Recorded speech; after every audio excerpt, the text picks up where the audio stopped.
नमस्कार. आज आपण बघणार आहोत बटाट्याचे काप. त्यासाठी इथे आपल्याला एका बाउलमध्ये रवा घ्यायचा आहे. दुसऱ्या बाउलमध्ये आपल्याला मिरची पावडर, हळद आणि चवीनुसार मीठ घ्यायचं आहे. आणखी एका बाउलमध्ये मी बटाट्याचे काप करून घेतलेले आहेत आणि ते काळे पडू नये यासाठी पाण्यात ठेवलेले आहेत.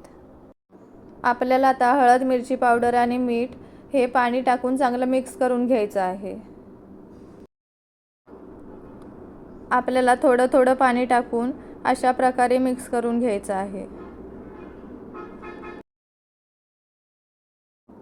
इथे आपल्याला एका तव्यात तेल घ्यायचं आहे आणि तेल मध्यम गरम होऊ द्यायचं आहे.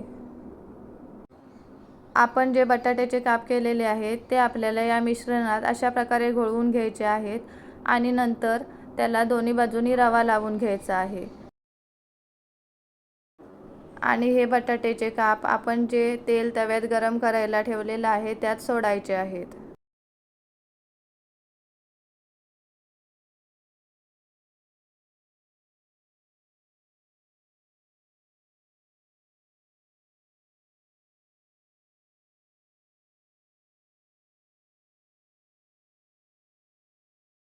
बटाट्याचे काप आपल्याला मंद गॅसवर शेकून घ्यायचे आहेत.